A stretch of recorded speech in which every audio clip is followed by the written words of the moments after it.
오늘은 새롭게 읽는 신약성경 24번째이자 니고데모와의 면담의 두 번째로 요한복음 3장 4절 5절 보시겠습니다.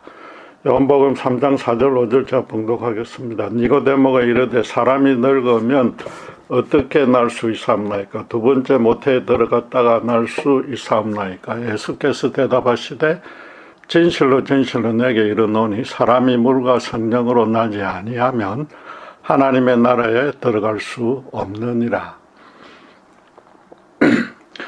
바리새인이자 유대 공회원인 니고데모는 하나님에 대해 이스라엘을 가르쳐야 할 선생이었으나 자신부터 구원의 확신이 없었습니다. 다니엘의 예언대로 하늘의 생명책에 자기 이름이 올라 있어서 마지막 때에 음부에서 부활할 수 있을는지 자신이 없었습니다. 그때에 이사야 선지자가 예언했던 메시아가 세울 영광스러운 하나님의 나라에 백성으로 참여할 수 있을지도 미심쩍었습니다.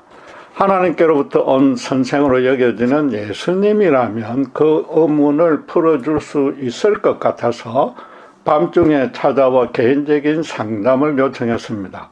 말하자면 주님이 생각하는 구원의 진리가 유대교와 어떻게 다른지 심도 깊은 토론을 하고 싶었던 것입니다.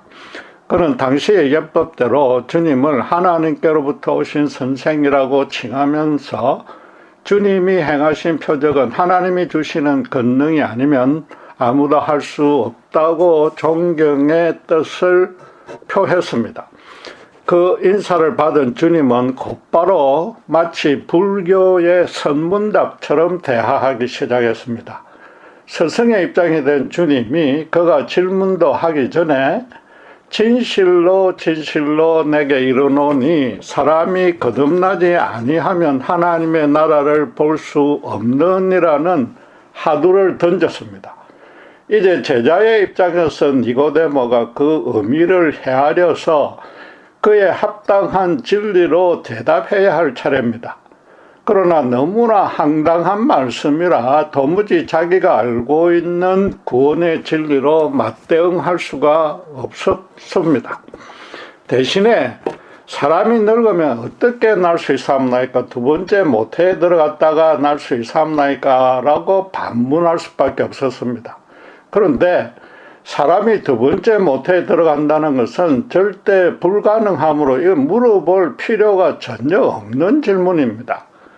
니고데모가 사람이 늙으면이라고 전제했듯이 그의 나이도 출생보다 죽음에 더 가까워졌으니 더더욱 이건 말이 안 되었습니다.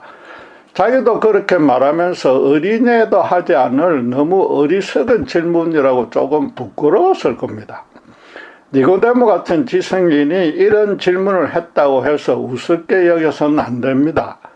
그가 힐렐이나 샴마의 어느 학파에 속한 바리새인이었던지 간에 자기가 배웠던 스승이 와도 도무지 알 수 없는 말이라 똑같은 질문을 했을 것입니다.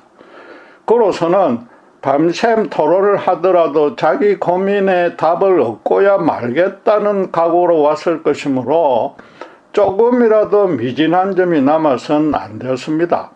거기다가 예수님은 다시 태어나야 한다고만 했지 구체적인 방법은 전혀 설명하지 않았으므로 되물어볼 수밖에 없습니다. 주님도 당신이 하신 말씀이 어떤 인간도 이해할 수 없는 내용인 줄 모를 리 없으므로 처음부터 진실로 진실로라고 두 번이나 강조한 것입니다. 바꾼 말해서 주님 쪽에서 니고데모더러 그런 어리석은 반문을 하게끔 대화를 이끌었던 것입니다.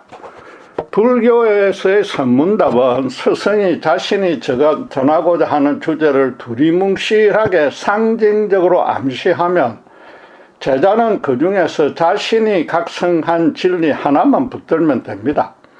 그들에게는 절대적인 진리가 없으며 자신이 깨달은 바가 바로 진리라고 믿기 때문입니다. 그러나 지금 주님이 구원에 대해서 가르치는 중인데 애매하게 표현해서 듣는 사람들은 자신이 깨달은 바대로 따르라고 방치할 리는 절대 없습니다.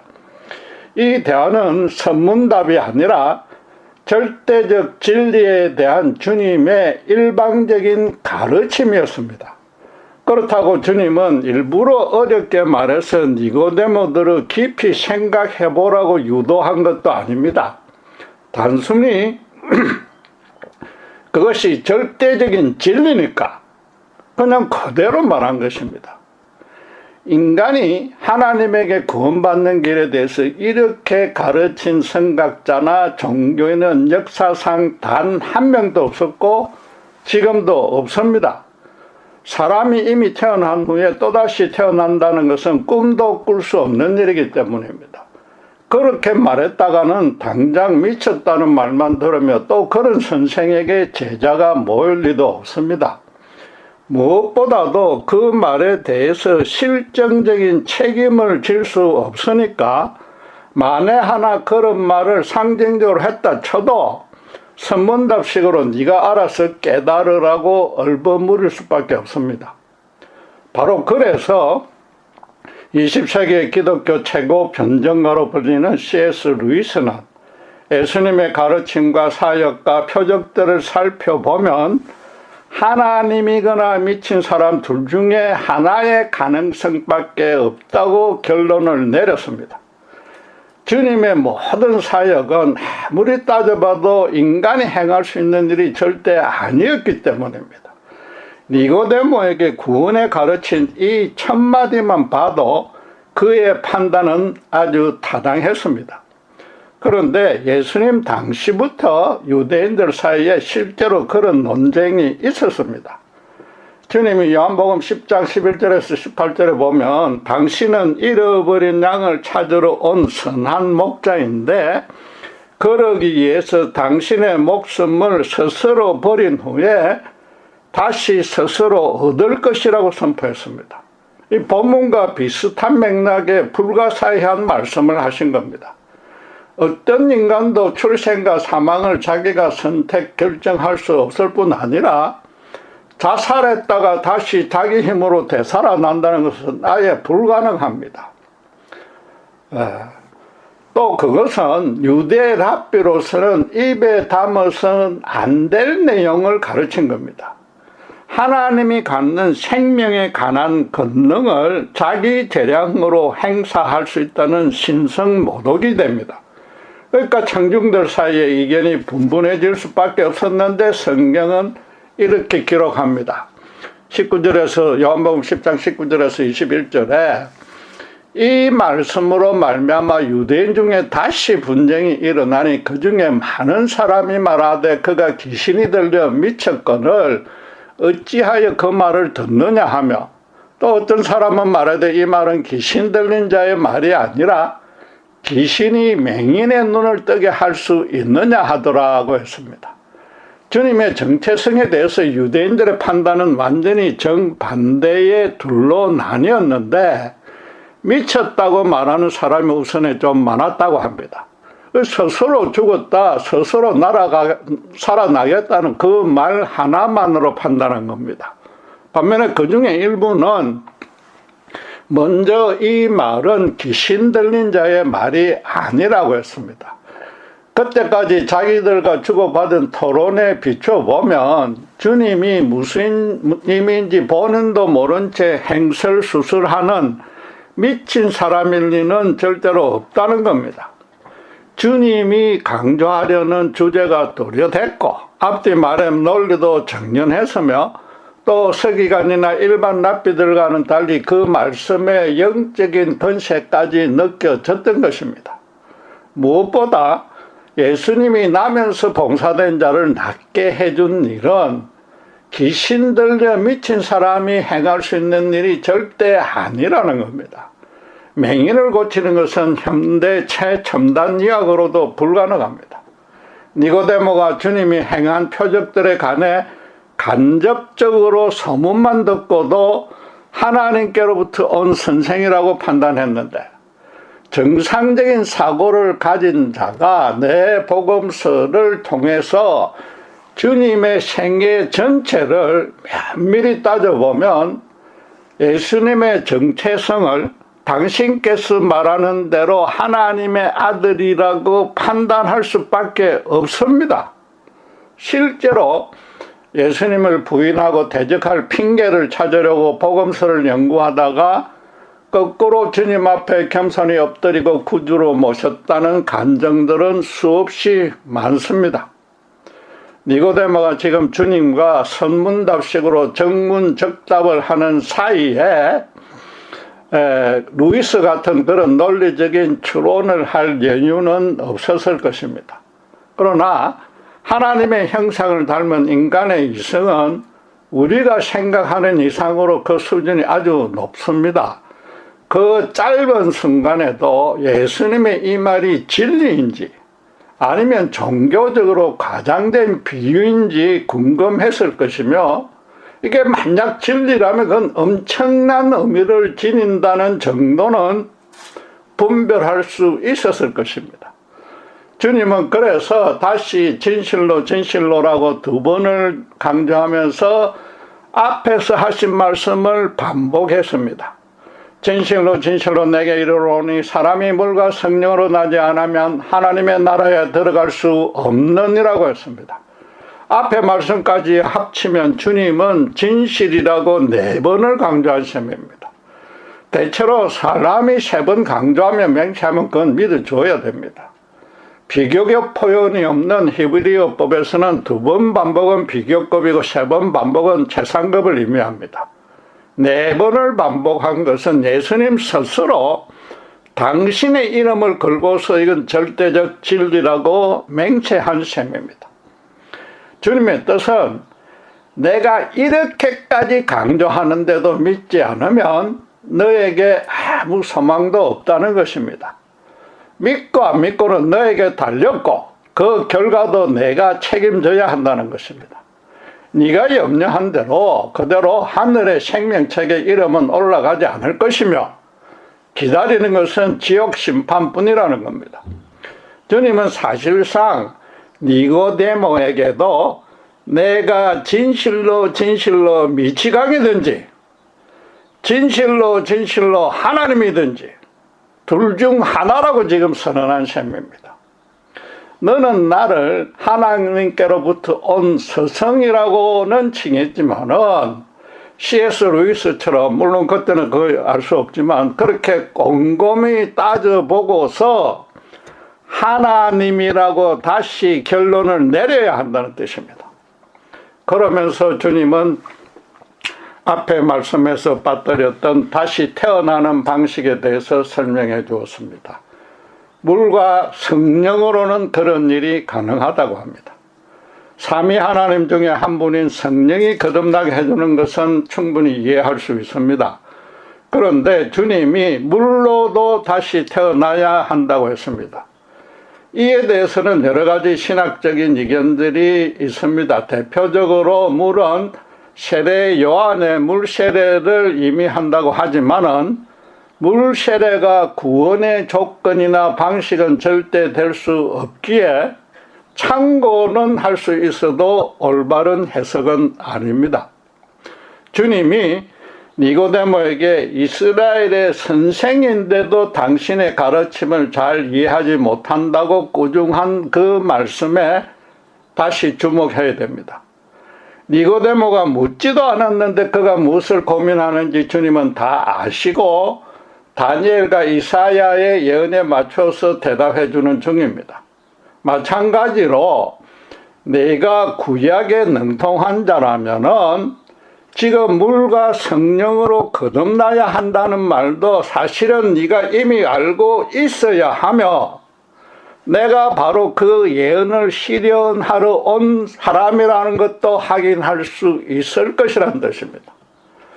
세례 요한에게도 예수님은 동일한 방식으로 당신의 정체성에 대해서 가르쳤습니다. 세례 요한은 알다시피 주님에 대해서 세상 죄를 지고 가는 어린 양이라고 가장 먼저 메시아라고 선포했고 또 공사역을 시작하도록 세례까지 베풀었습니다. 그러다가 유다 지역 분봉왕 헤롯 안티바스가 동생 빌립의 아내인 헬로디아와 결혼했던 그 불륜을 공개적으로 정지하는 바람에 감옥에 갇혔습니다. 그런데 옥중에서 들리는 소문에 의하면은 예수님이 여전히 갈릴리 변두리에서 어부나 세리나 이방인, 과부, 창녀 등 같이 너무나 보잘것없는 사람들과 어울리고만 있지 예루살렘에 올라가 이스라엘을 회복할 시도는 전혀 하지 않는다는 겁니다. 자기는 유대 사회의 구분인 하나님의 공의를 바로잡으려고 헤롯의 불의에 가감히 맞서는 바람에 지금 감옥에 갇혀서 온갖 고생을 하고 있는데 예수는 너무 여유자적하게 선문답이나 하고 있는 것 같았던 것입니다.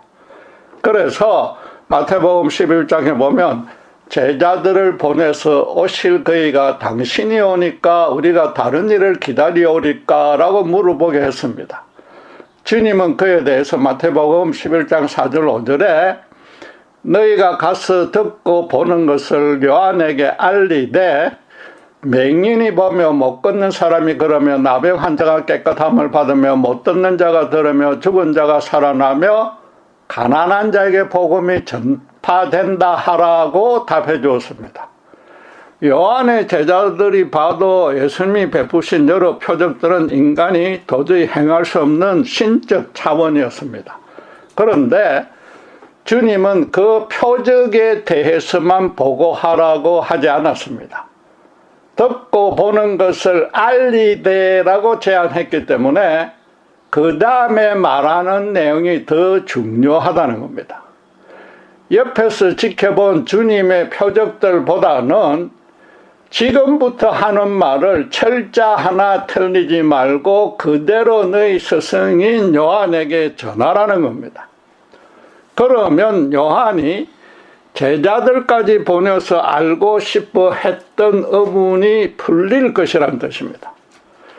주님이 온갖 신기하고 엄청난 표적을 일으킨다는 소문은 요한도 익히 들었을 것입니다. 그러니까 요한은 그렇게 큰 권능을 갖고서도 왜 빨리 이스라엘을 회복시키지 않는지 그것이 궁금했던 것입니다. 주님은 요한이 갖고 있는 그 의문도 꿰뚫어 아셨습니다. 표적에 관한 보고로는 그의 의문을 해소할 수 없고 오히려 그 의심만 더 늘어날 것이므로 당신께서 전하라고 하는 이 말을 들으면 요한도 깨닫는 바가 있을 것이라는 뜻이었습니다. 주님이 스승에게 그대로 전하라고 했던 후반부의 말씀도 이사야의 예언을 인용한 것입니다. 이사야서 35장 5절 6절은 이렇게 말합니다. 그때에 맹인의 눈이 밝을 것이며 못 듣는 사람의 귀가 열릴 것이며 그때에 저는 자는 사슴같이 뛸 것이며 말 못한 자의 혀는 노래하리라. 이는 강야에서 물이 솟겠고 사망에서 시내가 흐를 것입니다. 문자적으로 완전히 일치하지는 않아도 맹인과 기머거리, 절름벌이, 벙어리가 완전히 낫는 것은 마지막 때 하나님이 보내신 메시아에 의해서만 일어나는 회복을 말합니다. 제자들이 전하는 그 말을 들은 세례 요한은 주님이 무슨 뜻으로 그렇게 대답하셨는지 금방 알 수 있을 것입니다. 자신의 이종사촌인 주님이 그 성경이 말하는 오실 리가 맞는지 잠시 혼란스러워서나 구약 성경에 예언된 그대로 행하고 있으니까 안심하라는 뜻이라고 이해했을 것입니다. 거기다가 주님은 이사야의 예언을 인용한 뒤에 죽은 자가 살아나고 가난한 자에게 복음이 전파된다고 자신의 정체성을 더 확정시키는 말을 덧붙였습니다. 주님이 이 땅에 오신 목적이 표적을 행하는 것, 즉 이스라엘을 현실적으로 회복시키는 일이 아니라는 것입니다. 그에 앞서서 십자가 복음을 실현 전파하여서 영적으로 죽은 자를 다시 살리는 것이라고 확실하게 다짐해 준 겁니다. 그래서 본문을 기록한 사도 요한도 20장 31절에 주님이 표적을 일으킨 목적은 예수께서 하나님의 아들 그리스도임을 믿게 하려 하며 또 너희로 믿고 그 이름을 힘입어 생명을 얻게 하려 함이라고 가르친 것입니다. 말하자면 옥 안에 갇힌 요한과 옥 바깥에서 사역하는 주님이 그 제자들을 중간에 두고 선문담 같은 교통을 했으나 사실은 주님이 구약 율법의 진리에 따라서 세례 요한에게도 하나님의 구원 계획에 대해서 가르친 겁니다. 그들 사이에 눈에 보이지 않는 영적인 교감과 소통이 이루어지고 있는 것입니다. 현대인들에게는 성경에 자세한 언급이 없어서 이해하기 힘든 대화지만 당시 구약에 능통한 유대인들은 주님이 하신 말씀에 어떤 의미가 있는지 그런대로 쉽게 짐작할 수 있었던 것입니다. 이스라엘의 선생인 니고데모에게도 주님은 구약 선지자의 예언에 비춰서 가르치고 있습니다. 구약 성경은 마지막 때에 하나님이 부어주실 영에 의해서 그 구원받은 자들의 영혼이 깨끗이 정결케 된다는 의미를 종종 물로 상징했습니다. 앞에서 든 이사야의 예언에도 물이라고 분명히 이야기했습니다. 또 대표적으로 에스겔서 36장 25절 27절을 들 수 있는데 이렇게 말합니다. 맑은 물을 너희에게 뿌려서 너희로 정결하게 하되 곧 너희 모든 더러운 것에서와 모든 우상 숭배에서 너희를 정결하게 할 것이며 또 새 영을 너희 속에 두고 새 마음을 너희에게 주되 너희 육신에서 굳은 마음을 제거하고 부드러운 마음을 줄 것이며 또 내 영을 너희 속에 두어서 너희로 내 율례를 행하게 하리니 너희가 내 규례를 지켜 행할지라. 지금 에스겔에 따르면 물과 영을 새로운 영을 동격으로 두고 인간의 노력으로 취득할 수 없으며 반드시 하나님이 부어주셔야만 한다고 말합니다. 따라서 물과 성령은 한 죄인에게 구원을 주어서 하나님의 백성으로 살아가게 하는 생명력이라고 볼 수 있으므로 사실상 같은 의미입니다. 주님이 구약 예언에 근거해서 하나님의 나라를 보는 방안을 침례 요한과 지금 니고데모에게 가르쳐주고 있다는 것은 구약 성경만 잘 살펴봐도 구원의 원리는 알 수 있다는 뜻입니다. 하나님은 한 분이고 구원의 방안도 당연히 하나입니다. 시대와 장소와 민족의 구분 없이 구원의 방안은 반드시 같아야 됩니다. 구약 시대에도 오직 예수 그리스도의 십자가 복음으로만 구원받은 것입니다. 성령으로 거듭나야 구원받는다는 것은 에스겔 때부터 아니 창조 때부터 모든 세대의 원죄하에 타락한 모든 죄인에게 절대적인 영적 진리입니다. 하나님 본체이신 예수님이 지금 4번이나 진실이라고 강조한 그대로의 진리입니다. 그래서 주님은 물과 성령으로 거듭난다는 것은 구약 성경에도 이미 암시되어 있는데 이스라엘의 선생인 니고데모 네가 왜 모르느냐고 사실은 다짐한 겁니다. 이 문답을 통해서 주님은 당신이 바로 구약에서 계속 예언되었던 오실 메시아일 뿐 아니라 내가 바로 하나님이므로 나를 믿어야만 구원을 얻는다고 지금 가르치고 있는 중입니다. 너도 아무리 율법을 잘 지켜왔어도 하나님에 의해 절대로 합격하지 못한다는 것을 절감하고서 지금 나한테 찾아왔지 않느냐는 겁니다. 그러니 지금 너에게 필요한 것은 물과 성령에 의해서 하나님이 조건 없이 베푸시는 구원의 은혜뿐이라는 것입니다.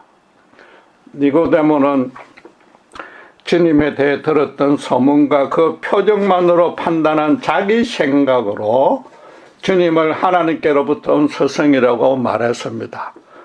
그 자신이 그렇게 말한 것부터 그로서는 지금 당장은 몰라도 그를 구원으로 택하였기에 성령이 역사해 준 결과입니다. 그도 나중에 주님이 십자가에 죽고 부활 성천한 후에 오순절에 강림한 성령을 받을 것입니다. 그때는 이 선문답 같았던 이 대화의 의미가 마치 안개가 그치듯이 참 진리로 명명백백하게 깨달아질 것입니다. 여러분, 우리 또한 예수님이 정말로 하나님이거나 아니면 미친 자 둘 중 하나일 수밖에 없으므로 그분이 하나님이라는 진리를 절대적으로 확정해야 합니다. 너무나 당연한 이야기를 하려는 뜻이 아닙니다.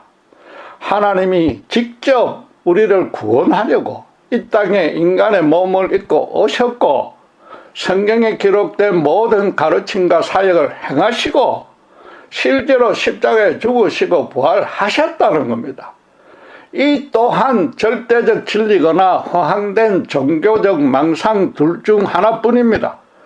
그러나 주님이 오신 것은 역사적 사실이고 그분이 미쳤을 리는 없으니까 당연히 절대적 진리입니다. 그렇다면 모든 사람이 오직 그에 따라 살고 그에 따라 죽어야 한다는 엄청난 의미이지 않습니까?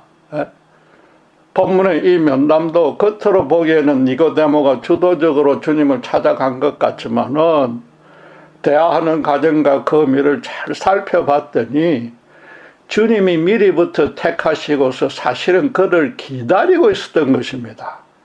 그 배후에서 처음부터 끝까지 성령의 역사하여서 그대로 주님의 정체성을 인간 납비에서 구세주 하나님으로 바꾸도록 지금 인도하고 있습니다. 말하자면 예수님이 니고데모를 그 자신보다 더 잘 알고 계셨던 것입니다. 나중에 그를 대신해서 십자가에 죽으시고 그의 옛사람을 죽이고 새 사람을 거듭나게 해서 지금 품고 있는 모든 영적 고뇌와 갈등을 깨끗하게 씻어줄 것입니다. 우리가 받은 구원의 본질을 과연 이런 원리대로 정확하게 인식하고 있습니까? 하나님이신 예수님이 다른 누구도 아닌 바로 내 개인을 위해서 이 땅에 2000년 전에 오셔서 나를 대신해서 십자가에 죽으셨다는 확신이 있습니까? 단순히 기독교 교리에 대한 지식적이고 개념적인 동의나 수긍이 아니라 실제로 물과 성령으로 이전과는 완전히 다른 새 사람으로 바뀐 것을 확인할 수 있느냐의 문제인 겁니다. 여러분, 예수님을 믿는다는 것은 일반 종교의 구원과는 전혀 다른 차원입니다.